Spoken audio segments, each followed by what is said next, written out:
Hallo miteinander, ich bin Nadine und heute möchte ich mit euch über das Thema reden, das nicht mega lässig ist, aber ein wichtiges Thema. Und zwar geht es darum, was man machen kann, wenn das Baby Durchfall hat.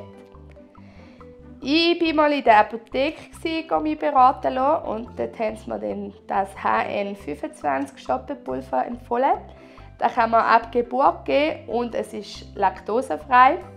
Also Joshua hat es dort am Anfang wirklich gut geholfen, um den Durchfall ein bisschen in den Griff zu kriegen, um die Verdauung wieder in Einklang zu bringen. Genau. Wenn man es sonst machen kann, bei Babys, die auch Brei essen, ist zum Beispiel eine verdruckte Banane.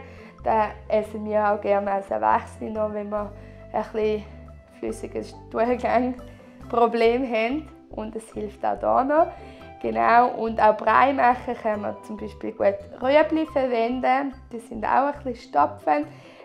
Mit Reis zusammen oder mit Poulet. Das ist das sind die Lebensmittel, die ein bisschen eben stopfend wirken und so die Verdauung wieder ein bisschen einpendeln. Genau.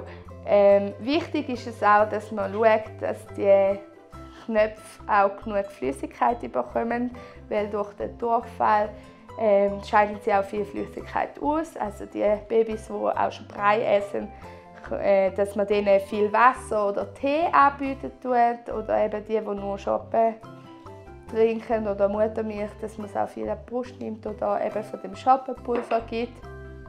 Ja.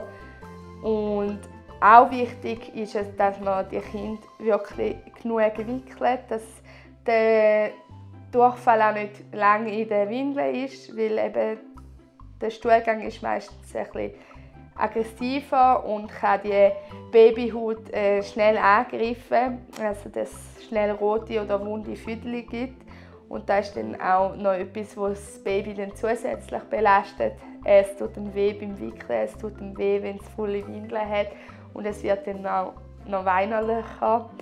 Und ja, das ist etwas, was man halt mega konsequent umsetzen muss, dass man es immer wieder wickelt, dass man dann gut putzt und auch gut trocknet. Und wichtig auch nur Salbe eincremen, wenn es nötig ist, also wenn es wirklich gerötet ist oder wund ist, dass man dann ein bisschen Salbe eincremen, aber nicht immer, weil sonst ist es ja wie dauerhaft eigentlich feucht in den Windeln, und dort, wo es feucht ist und warm ist, dort fühlen sich die Bakterien wohl und es führt dann gleich zu einem roten oder wunden Fädel. Genau.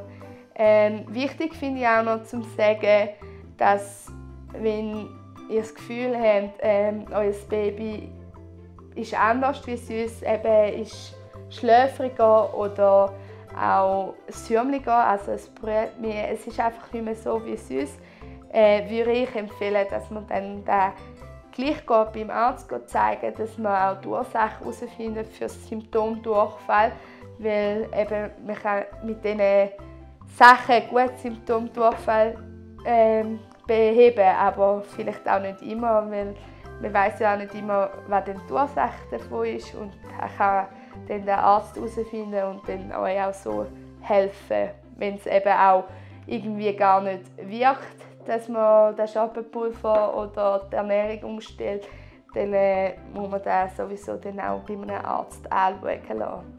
Genau. Ja, also für die Mamis, die jetzt hier gerade flüssig am Wickeln und Wäschen sind, wünsche ich viel Kraft, viel Nerven und euren kleinen Babys natürlich ganz gute Besserung. Machen's gut. Tschüss miteinander.